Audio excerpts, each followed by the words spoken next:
Con más de 4.100 metros sobre el nivel del mar, el Parque Nacional Natural Farallones de Cali se constituye como la formación rocosa más alta de la cordillera occidental de los Andes. Es en este punto donde la marea del Océano Pacífico se eleva por lo alto y se desprende poco a poco, a manera de neblina sobre las rocas, líquenes y musgos que cobijan al páramo, al bosque de niebla y la selva húmeda donde se da inicio a esta singular historia. Es aquí, en las altas cumbres del trópico, donde se inicia el ciclo de la vida, donde las aguas empiezan a fluir y las cadenas tróficas se redimen para suscitar el proceso biológico que conocemos como evolución.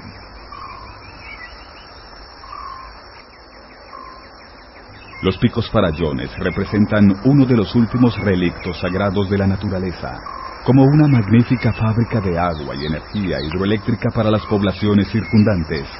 Es uno de los escenarios de mayor biodiversidad vegetal en el mundo, y es el hábitat de alrededor de 637 especies de aves, que constituyen una tercera parte de las que habitan en Colombia, el segundo país con mayor diversidad en avifauna del mundo.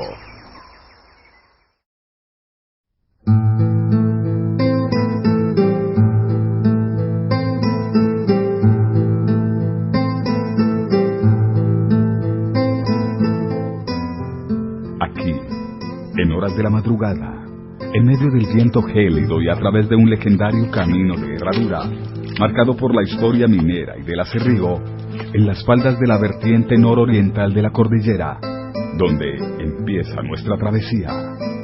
Un viaje al corazón de la montaña, en busca del rupícola peruviana, el gallito de roca andino.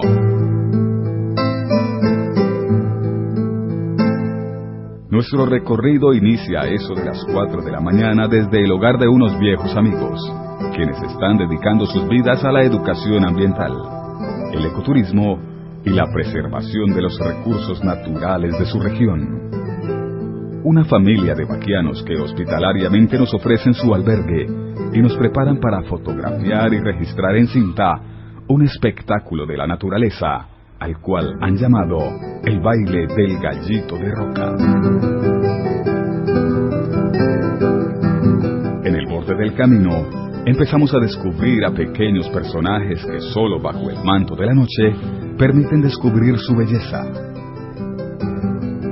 Algunas ranas, como las palmipes, se ocultan en medio de hojas nacientes. Otras manifiestan sus más primitivos instintos sin importarles nuestra presencia.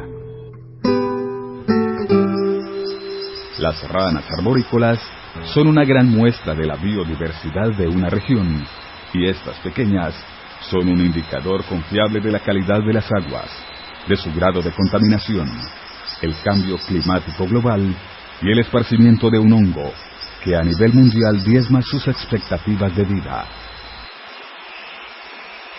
Durante el recorrido pudimos notar que una buena cantidad de ranas cantaban a la oscuridad. Notamos que sus voces, sus colores y sus tamaños eran muy similares.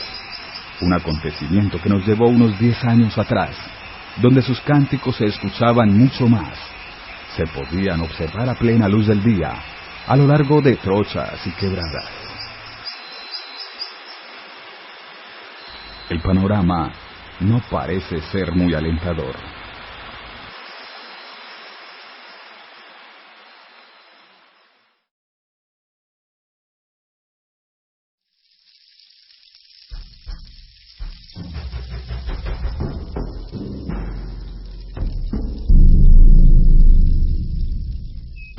Un bosque de la palabra germánica bush, arbusto, y por extensión monte de árboles, es un área con una alta densidad vegetal. En realidad existen muchas definiciones de bosque, ya que son comunidades de plantas que cubren grandes áreas y funcionan como hábitats naturales, moduladores de flujos hidrológicos y conservadores del suelo, constituyendo uno de los aspectos más importantes de la biosfera de la Tierra.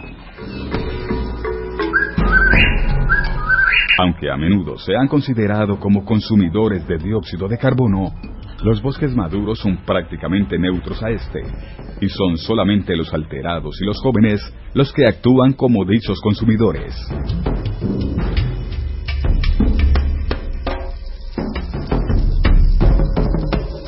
En este escenario donde la selva húmeda y el bosque de niebla se entremezclan, salen a relucir algunos lagartos como los anolis. Se han identificado casi 400 especies, y se sabe que algunas de ellas tienen la capacidad de cambiar su coloración para mimetizarse con el entorno. Algunos las consideran los camaleones de América. Estos lagartos son sumamente sensibles a los cambios de temperatura, ya que su forma de generar energía se resume en la absorción directa de los rayos del sol. En las frías noches, suelen aletargarse a lo largo de hojas grandes como las de los helechos. Encontrar un anólido indica un buen augurio, y matarlos trae un mal agüero. Aún así, hay quien ignora las leyendas y mata los camaleones amazónicos para comérselos. El solo contacto de la mano humana en la piel de las ranas y los lagartos les genera cambios bruscos en su temperatura corporal, cambios que pueden significar su muerte. En la espesura del bosque hallamos a una diminuta coral, uno de los más espectaculares controladores biológicos que habitan en el Farallón. Un ser que, a pesar de ser sordo y no poseer extremidades, tiene el beneplácito de ser apreciada en diversas culturas, pero el infortunio de ser repudiada en otras.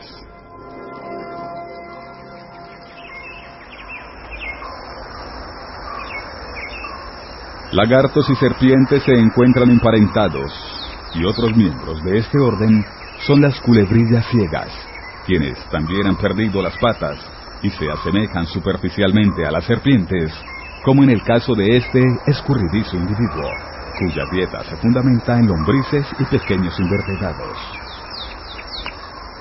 En nuestra búsqueda por hallar el lek del gallito de roca, pudimos contemplar la complejidad de los procesos biológicos. Nos topamos con los efectos de un poderoso ejército de hormigas ronda.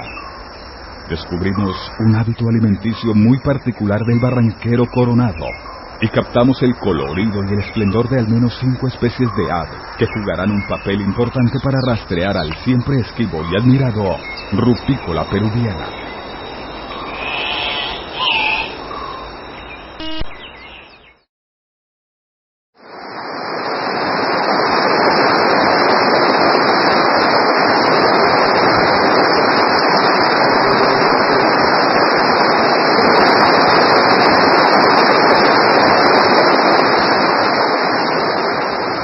Durante todo el día, cerca a corrientes de agua, podemos descubrir a los momotos o barranqueros, una familia de aves tropicales del orden de los coraciformes, que incluye también a los martín pescadores, los abejarucos y los carracos.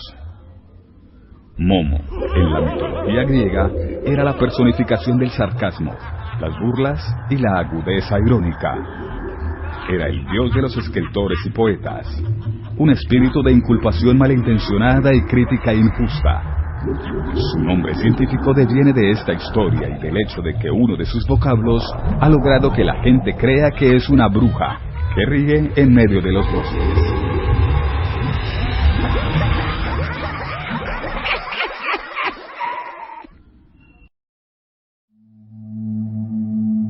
Son pájaros de tamaño mediano, habitantes de las selvas densas que se encuentran solo en la zona tropical del Nuevo Mundo.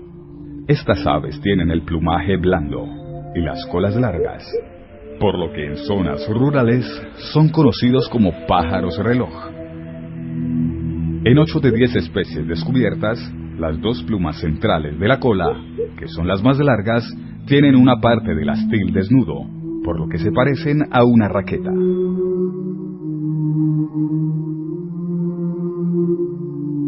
Territorial y tranquilo, permanece quieto por largos periodos y vocaliza a menudo con reclamos graves y profundos.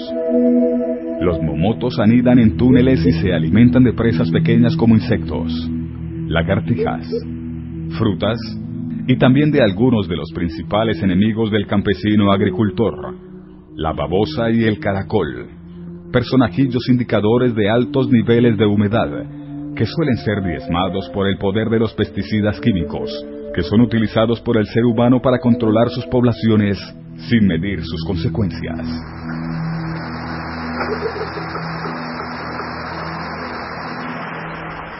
El campesino fumiga a la babosa y el caracol, preocupado por el bienestar de sus cultivos. La babosa procesa y aporta nutrientes vegetales al suelo del bosque y constituye buena parte de la dieta de los barranqueros, quienes a su vez controlan de manera natural a sus poblaciones, que podrían a largo plazo establecerse como plagas. La lógica es simple. El barranquero ingiere una babosa envenenada por la mano humana, y esta magnífica ave corre con la misma suerte de este pequeño glotón. Aún así, el barranquero no es hueso fácil de roer. Este habitante de los bosques húmedos es un indicador viable de la salud de un ecosistema, y para cuando logramos verlos, en ocasiones podemos advertir la presencia de un descomunal ejército que se desplaza por el suelo del bosque.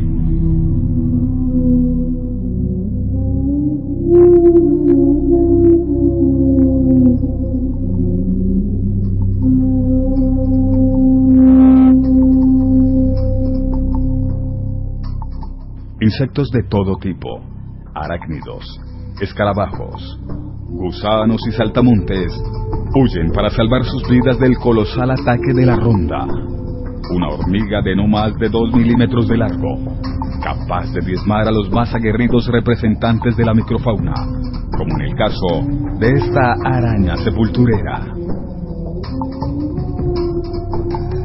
Algunos más inteligentes, como la cochinilla y la cucaracha, han aprendido a acorazarse y quedarse totalmente impávidos ante la presencia de la hormiga, a buscar las partes más altas de las hojas para evitar la suerte de los más lentos. Durante el viaje aprendimos por medio de la observación que el comportamiento de la hormiga ronda es disímil al de otras colonias como las de la arriera o la de fuego, ya que evitan los espacios abiertos como caminos, casi no recolectan hojas. Por el contrario, regulan la sobrepoblación de algunas especies de insectos, desmembrándolos y transportándolos a hormigueros, a los cuales no pudimos seguir su rastro. Pareciera ser que no les interesa afectar en lo más mínimo al ser humano. Aprietan sus mandíbulas levemente y prosiguen con su hecatombe. Es ahí, en medio del estrago de la ronda, donde pudimos apreciar un poco de la diversidad avifaunística que caracteriza a esta región. Ahí, en el momento en que los insectos logran salvaguardar su vida por unos instantes, que empiezan a ser capturados por una gran variedad de personajes emplumados, entre los que cabe destacar a la muy esquiva Avia cristata, muy parecida al cardenal guajiro, sumamente territorial cuando se habla de proteger el nido. Una especie endémica y una excelente oportunista de los momentos de conmoción que genera la hormiga.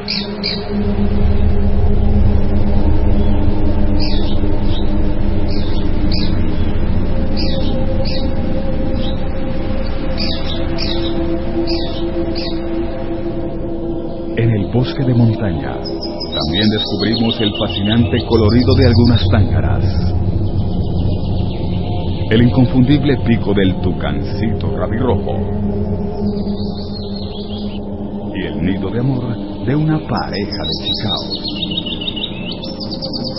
Nos topamos con un trepatroncos, un colibrí perezoso y una ardilla bastante escurridiza. Vimos el colérico vuelo de las propensas, la rígida postura del bien parado, la inconfundible mirada del gavilán caminero y la labor de 3 distintos pájaros carpinteros: la carraquita, el buchipecoso y el carpintero real.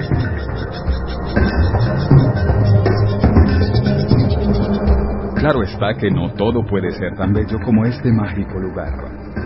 Algunos huyen y otros cazan. Y en el mundo de las aves, los insectos constituyen buena parte de su dieta alimenticia. No importa si se es un escarabajo, una lombriz, un grillo, una oruga, una mariposa, una avispa, una hormiga, una abeja o una araña. El mundo de las arañas tejedoras es quizá uno de los pocos que se ve a salvo del implacable ataque de la hormiga ronda. Estas cazadoras que constantemente se encuentran al acecho esperan a que sus víctimas queden atrapadas en sus hilos de seda para luego ser convertidas en comida, aunque en algunas ocasiones la víctima logra salvar su vida, como en el caso de este Chapula violeta, que deja a la araña néfila sin más remedio que aguardar por otra presa.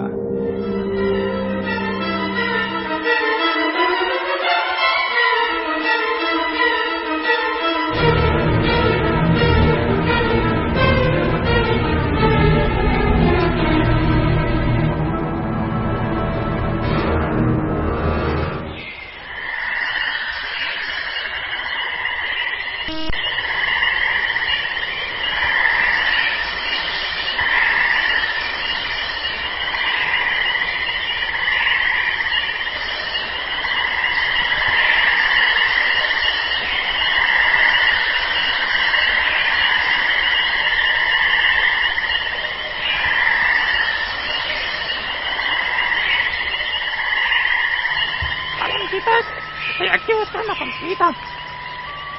Voy a contarles una historia que nos sirva a reflexionar todos. Resulta que en un tiempo muy remoto había un ave que arremedaba el canto de todas las aves. Fue a donde la torcaza y la retó a un duelo. Torcaza, te reto a un duelo, yo canto mejor que tú. La torcaza le dijo, vale. Y empezaron a cantar.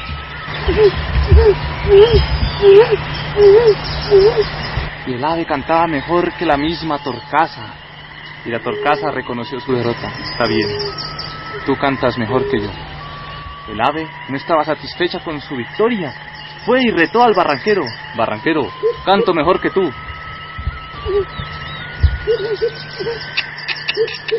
Y el barranquero dijo, tú me has ganado. Y el ave no contenta retó a todas las aves del bosque, pero le faltaba el ave más sabia de todas, el búho. Señor búho, canto mejor que tú y te reto a un duelo. Y todos, oh, retó al búho, al sabio de sabios, al maestro de maestros. Sí, dijo el búho, hagamos el duelo. Y empezaron a cantar todas. Y el ave que lo retó, y todas reconocieron la derrota del búho. Y el búho dijo, sí, tú me has ganado, pero dime una cosa, pequeña ave, ¿cuál es tu propio canto? Tú cantas mejor que todas nosotras, pero tu propio canto, muéstralo. Y el ave pensaba y pensaba, trató de ensayar su propio canto y no lo encontraba. Le salía el de la torcaza, el del carpintero, el del barranquero, le salían todos los cantos menos su propio canto. Finalmente se echó a llorar. Y el búho le dijo, te compadezco, tú cantas mejor nuestro canto que nosotras mismas, pero tú no conoces tu canto. Y aquel que no conoce su propio canto es como un árbol que no tiene raíces, no tiene de dónde agarrarse. Por eso, amigos míos, niños, ¿cuál es tu propio canto? Canta tu propio canto.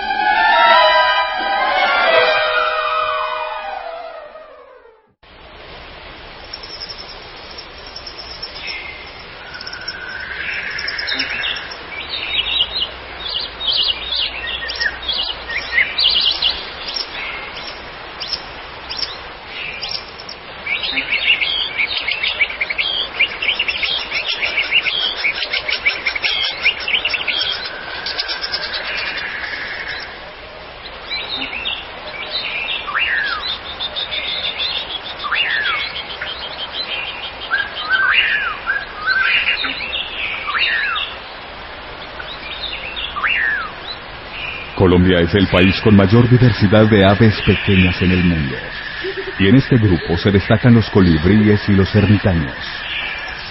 Son capaces de girar sus alas en ángulo de 180 grados, lo que les permite volar de lado, hacia atrás, o quedarse suspendidos en el aire.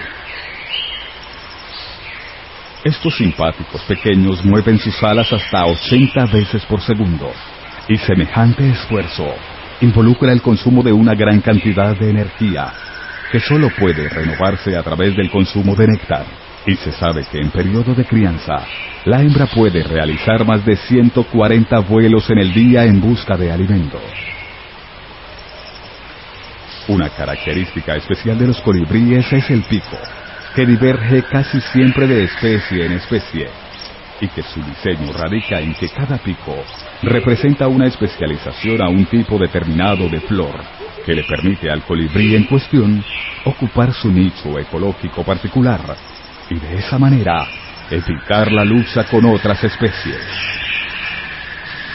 La familia de los colibríes comprende más de 100 géneros que se dividen en un total de 330 a 340 especies en todo el Nuevo Mundo, a diferencia de los ermitaños, que aunque se les conoce como colibríes tropicales, carecen de plumaje iridiscente, y su grupo comprende aproximadamente 34 especies, en 6 géneros que se diferencian por características anatómicas muy específicas.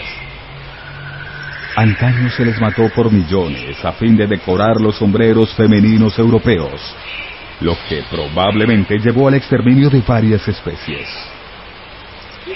Los colibríes se alimentan principalmente de néctar de flores para obtener las calorías que les permiten volar.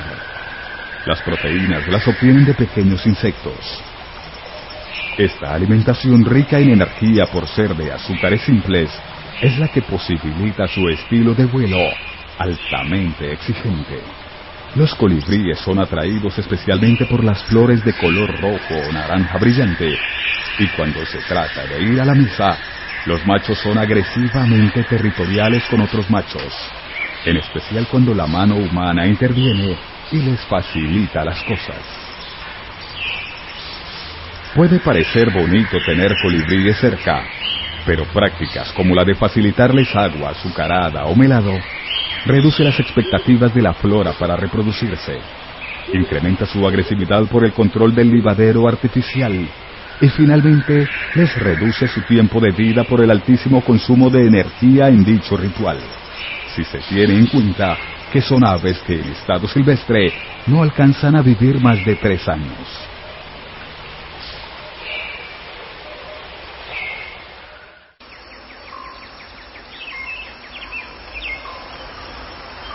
Cuando se habita en el bosque, se hace necesario hallar comida para sobrevivir. Y lo mismo sucede en el caso de las aves, que en una interesante asociación con el ser humano, han logrado obtener algunas facilidades a la hora de ir a la mesa. Como en el caso de estos azulejos. Este azulejo palmero, la asoma candela, el chihuaco, el gorrión, y de vez en cuando una que otra zarigüeya que se escabulle por las noches.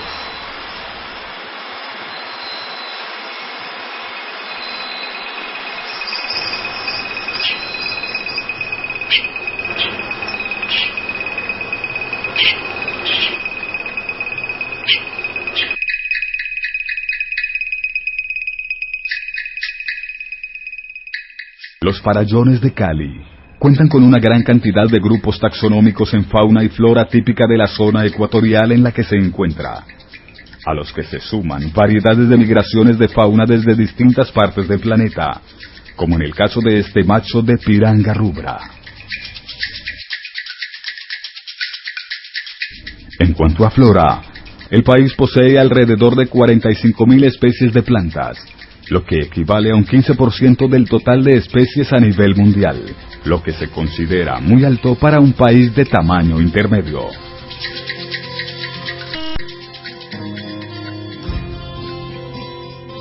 En el recorrido encontramos una gran variedad de orquídeas. Estas magníficas plantas se encuentran en la mayor parte del mundo, pero son especialmente abundantes en los trópicos. No obstante, su capacidad de adaptación les ha permitido conquistar un sinnúmero de nichos ecológicos, desde los más secos y calientes del planeta hasta los más húmedos y fríos, ya que literalmente se distribuyen desde las regiones polares hasta el Ecuador. Las orquídeas son plantas herbáceas, terrestres o epífitas.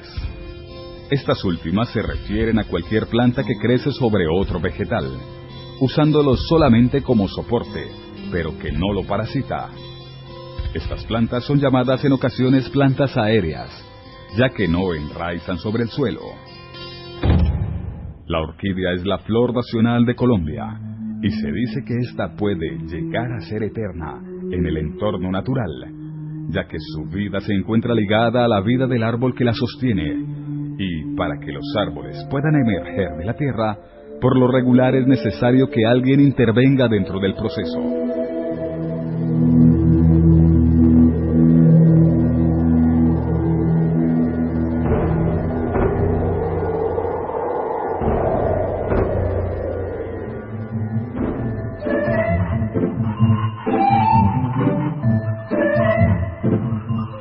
Esta es la guacharaca enana o aracuá, una ave familiar de los paujiles y las pavas. Este personaje, que alcanza casi los 60 centímetros de largo, es bastante territorial, bullicioso y vive en pequeñas bandadas que defienden de forma aguerrida su territorio, aunque en ocasiones muestran su lado gallina. A pesar de su tamaño, a veces es difícil de detectar a simple vista. Es capaz de desplazarse de manera muy elegante y en buena parte de las zonas rurales se han ido acercando cada vez más al ser humano, que ha empezado por hacerle las cosas más fáciles cuando se trata de comer. Se la ve en grupos de 4 a 20 individuos, entre los matorrales de bosques húmedos, buscando los frutos, semillas e insectos de los cuales se alimenta. En términos de comunicación, el macho llama bajo. La hembra responde alto. De ahí que se le conozcan como chachalacas o guacharacas. Estas son aves de mediano tamaño que junto a loras y tucanes ingieren los frutos de los árboles más grandes, los procesan por medio de su aparato digestivo y los devuelven a la madre tierra para que los nuevos árboles puedan emerger y continuar con el ciclo de la vida.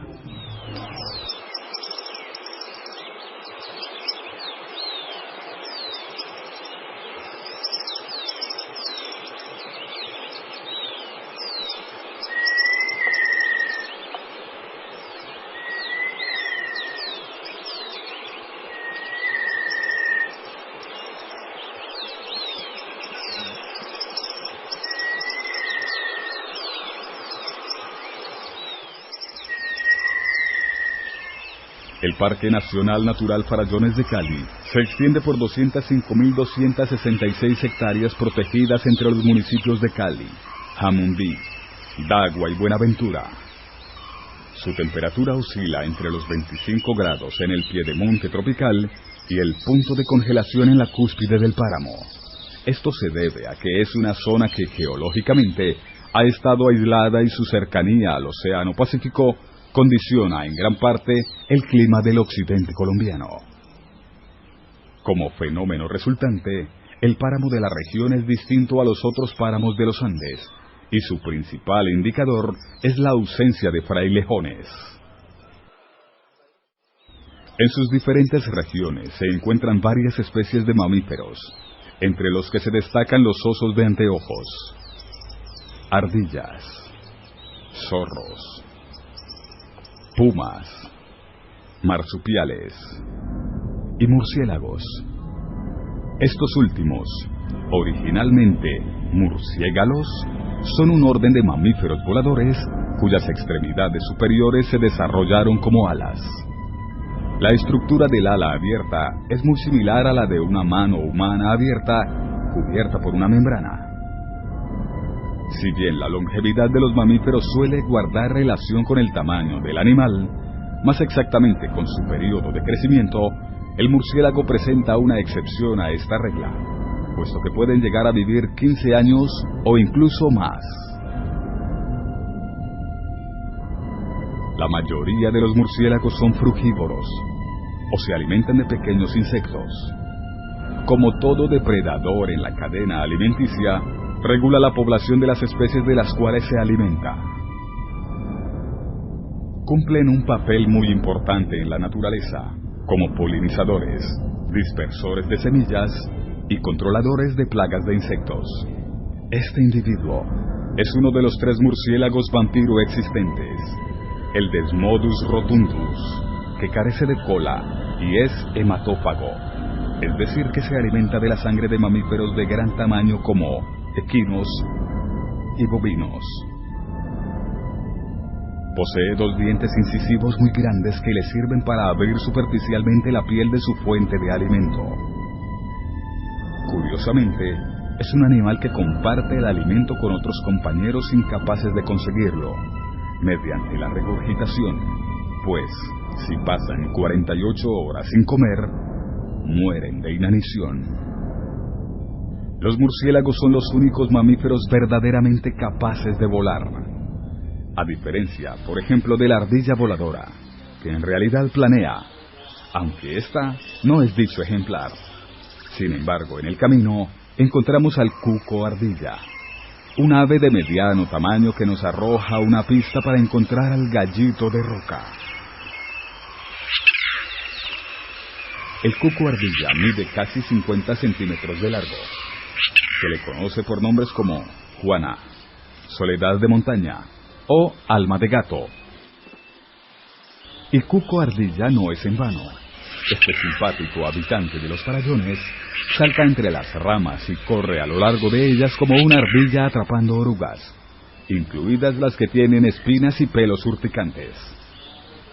Forrajean en los niveles medios y altos de los árboles, atrapando escarabajos, chicharras y arañas del follaje. También se alimentan de bayas. Es un cuculiforme familiar de los garrapateros, aunque no lo parezca. Suele alimentarse del fruto de diversas especies de ficus, entre ellas las del hubo, un árbol muy especial al cual los gallitos de roca acuden cada amanecer para alimentarse y desplegar su bulliciosa danza de cortejo en el sitio de combate, el lek. Y ahí está. Ante nuestros ojos se posa el berreador, el gallito de las rocas, el tunqui, el ave insignia del hermano país Perú, una de las aves silvestres de más exótico plumaje del mundo. Habita en los bosques de las selvas altas. Los ornitólogos le han puesto el nombre latino de Rupicola peruviana, que significa ave de las rocas peruanas. El gallo de roca se distribuye a lo largo de los bosques nublados de las vertientes orientales andinas, desde Colombia hasta Bolivia, en alturas entre los 400 y 2500 metros sobre el nivel del mar. Su pariente más cercano es el gallo de roca guayanés, o Rupicola rupicola. Es notable por la increíble belleza de su plumaje, y a pesar de los brillantes colores en los machos, por lo general son difíciles de observar cuando no están en sus campos de despliegue, pues son ariscos y viven en cascadas muy profundas o en colinas remotas de tierras bajas. Presentan marcado dimorfismo sexual. El macho posee plumaje muy colorido, mientras que la hembra lo tiene de tonos pardos y apagados. Se alimenta sobre todo de frutos diversos, cuyas semillas digiere y dispersa, siendo así un instrumento de la naturaleza en la preservación de su entorno ecológico. El vocablo lek del sueco significa sitio importante, y según las investigaciones realizadas por biólogos de campo, la abundancia de alimento, la composición vegetal, la iluminación y la cercanía a los lugares de anidamiento permite que en poco tiempo el macho satisfaga sus necesidades alimentarias, quedando libre para dedicarse a su complejo sistema de competencia dentro de la bandada.